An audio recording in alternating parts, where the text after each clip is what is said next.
According to your written last declaration, the new album, You Got Your Soul, will break the mold of previous Oasis efforts. What is different about the new sound that you created in this new album? I don't think there's much different with it. They still go in to make good music. If it sounds good on an acoustic guitar and a voice, then it's a good song. Put everything on it and work our way back. We didn't go in to do anything different. I think it's just come out. It might have come out a little bit different. It's either that or people have got different ears, but similar, same. We're pretty solid. I mean, we always try and do the same thing. And last time we tried, it just took us more times to get to it. So, same song the third time, maybe it lost a little bit of magic. But this time we hit it all first time, so maybe that makes it better. Yeah, and it took you more than 1 year to complete. Took us 2 months. 2 months. To make the album. We went into Abbey Road in November. We come out in December, and then we went to LA to mix it in January and come back February. About 4 months. We started a year ago, but it didn't take us that long to do it. We spent most of that time watching TV. You know, in Italy you have an incredible fan base, especially on the internet. Do you have a kind of any sort of message for them? For the country. Just hello. Well, we like being in Italy. We're a fan of this style of Italian people and the clothes, you know, the scooters and the food they cook is nice and the sun shines. Spaghetti bolognese, man, is the one. And you also played in Milan at the Blue Note Jazz Club. Do you have any plans for any acoustic sets, like in the future, like the one that Noel made? I think we're doing a jazz set that night, aren't we? Huh? I think we're doing a jazz set that night for the jazz club. Really? Yeah. I think we're playing next year, like, not this year, next year, I think. Okay. Can't wait. Right. Do you like playing live on acoustic set? Love playing live, love it all. Love making music, playing music. It's all good. Music videos, not good. No. Don't like that, it's boring. I think we should do a tour once where we support ourselves. So we do an acoustic bit and an electric bit. That's my little... Yeah, that's good. That's long though, right? That'll be really long. That's fucking long. But you get time off though. You can do the acoustic, you know. Alright, here's the deal. That was a rubbish idea. It's not. 45 minutes of acoustic. Okay, that's not bad. Right, and then you go off maybe for 45 minutes again and then lie down. And now electric, like. And then 10 minutes electric. Oh, that's a good idea. No, like normal, you know, normal. Yeah, and then MusicBox. Is there any particular song of your new album you're kind of attached to, you like most playing or creating? Well, we've been playing Shock of the Lightning live, that's going good. Falling Down's going good, but I like it all as a whole. There's not one that stands out, you know. If you take one away, I think it sort of ruins the vibe. I like the whole thing, man. Okay.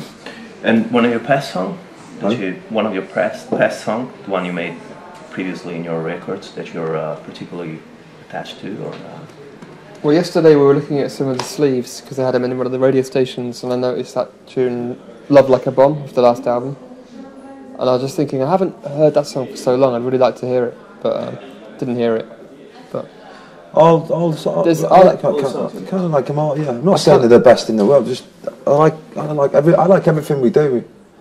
I like it when you see a title and it just you see a title you haven't thought about that song for a long time. Like maybe like Underneath the Sky or Listen Up or one of the early B-sides. You see it written down and it makes you feel nice inside, thinking, oh, I'm going to listen to that next week. That's great. Or the week after. You're making a world tour, like around. Yeah, we're doing a little bit because we come out at the late end of the year, so we're going to finish in America in December, and then we'd have Christmas off, and then bang into Europe, January, February over there, and then England and all that stuff, I suppose.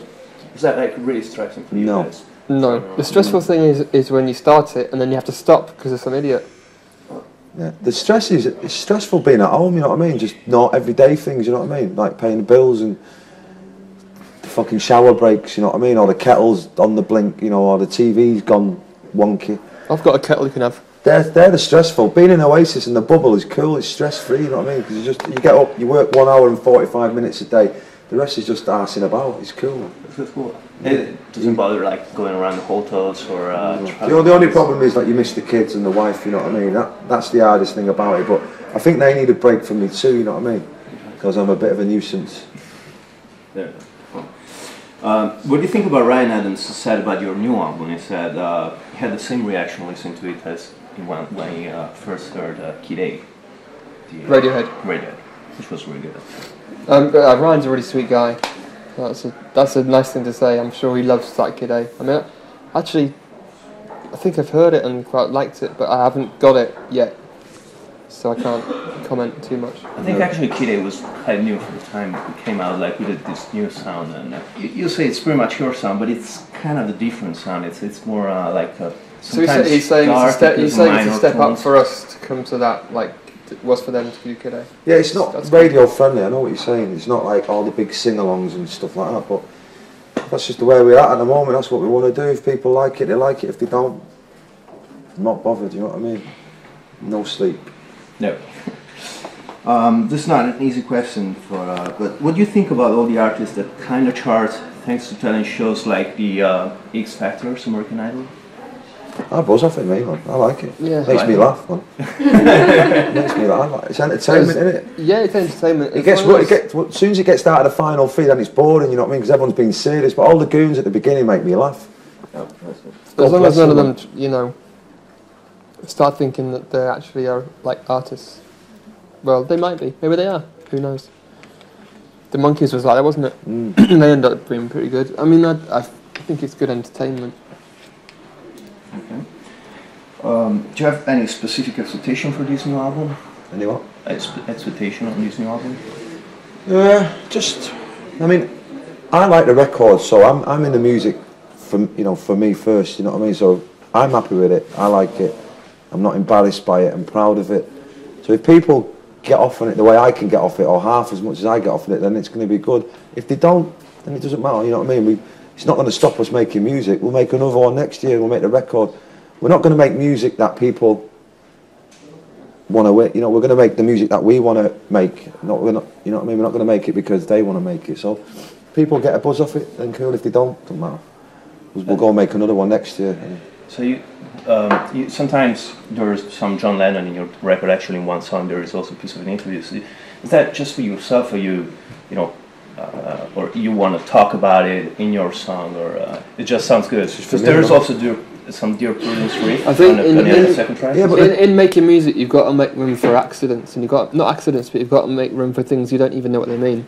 So putting John Lennon's voice, I don't think, because Liam and Gem kind of worked on that sample together, I don't think they had a particular idea with those lyrics and those words together. Man, but that's magic. That's the magic. You know what I mean? You know, you've got to make room for that kind of stuff when you write a song. You've got to make room for odd things that come in, and you don't quite know what it means at the time, but then later on, it kind of starts to mean more. But the Dear Prudence thing, the Dear Prudence thing is just purely for us. It doesn't need to be on it. You know what I mean? And that was put on at the end just as a little interlude. We could take it off and this album would still be good, you know what I mean? It's like people go, oh, they're copying the Beatles. You know, no, we're fucking not. We are a little bit. But it's purely just for us, you know what I mean? It's not because, like, you know, it's like people go, oh, they've ripped the Beatles off. No, we haven't. We're well aware of what we're doing, you know what I mean? It's not like... It's more like a little wink. It's not like we're trying to pull the wool over people's eyes, you know what I mean, and get away with it. We know what we're doing. We know that we've done that. So. Is there something that you've never been asked during your interviews that you thought, hey, that might have been a good question? I'd like to talk about it. Yeah. So, it's a few things. How much did you pay for your washing machine? That's a good question. How much did you pay for washing machine? Yeah. We don't have washing machine or anything. No, that's the question I've always wanted to be asked. Oh, and how much you pay for washing machine? I don't know, I think it was, what is the washing machines these days, Mark? I think they're a few hundred quid. 1,500 quid as well. It must be a pretty good one. It's alright. You're talking top range there. It's alright. It'll do, man. What do you think about Robbie Williams? Beautiful geezer, dude. Is it dude? One of the best.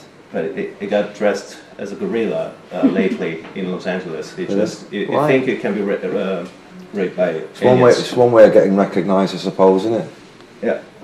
So your fans will buy the album, no question asked. Oh, we'll see. I've heard that actually. It's really cool. Who knows, man? You can never be like. Who knows, man? Who knows what they think? They might not like it. You know what I mean? They might get it and go, "That's fucking rubbish." But who knows? Well, I'm going to buy a few copies. I'm going to buy some copies of that box set because it looks amazing. Yeah, right. Yes. But how do you plan to reach listeners who either don't know you or are a little skeptical? Well, we don't really have that drive. I mean, we're lucky enough that without thinking about it too much, we've come this far. We don't try and reach out to new people, we just try and reach within ourselves to make better albums. I mean, if we wanted to reach new people, we'd probably tour America for about half the year each time. And we haven't got the energy for that, we'd rather keep things moving. It's already long enough between albums as it is, but we keep our touring at a level where we try and visit everyone enough so that no one can say, it's not fair, you didn't come there. And then we'd come back and make new albums, but as far as trying to, you know, push it on people, no.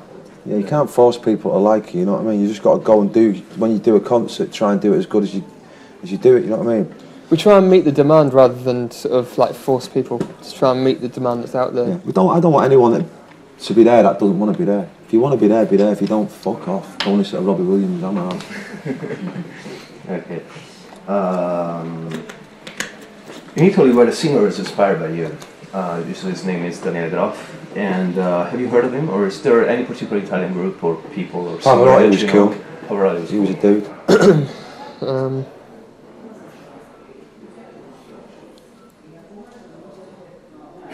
Oh, I can't think of any other that. There might be someone, but I don't want to say the wrong name, so I'll leave it. Yeah, I know. Well, who's the guy? All I know is like the opera music, you know, the guy with the blind guy. Oh, yeah, Bocelli. He's from Italy, right? He's cool. Yeah. And then Pavarotti and all them. They're the only ones I know. I don't know any like. Yeah. You like classic music? Or lyrics? When I've got a hangover on a Sunday and I'm coming back from my house, I'll put on classical music just to ease the pain, man. Only Sunday I listen to it, the day of rest. It's really cool.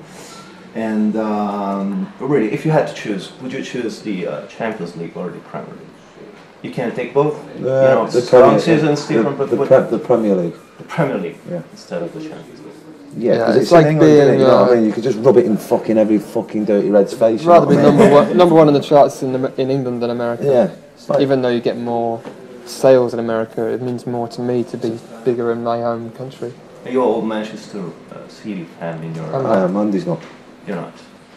But, I mean, Manchester City is the only Premiership team I've seen play, but I'm not a fan. Yeah. I mean, I'm not a football fan. Okay. A special greeting to Dada music people. Hello, Dada music people. Just always wear a condom, man. I've heard that you are pretty Dada. Yeah. But I wonder how Dada really are you? What is Dada? Don't know. A bit.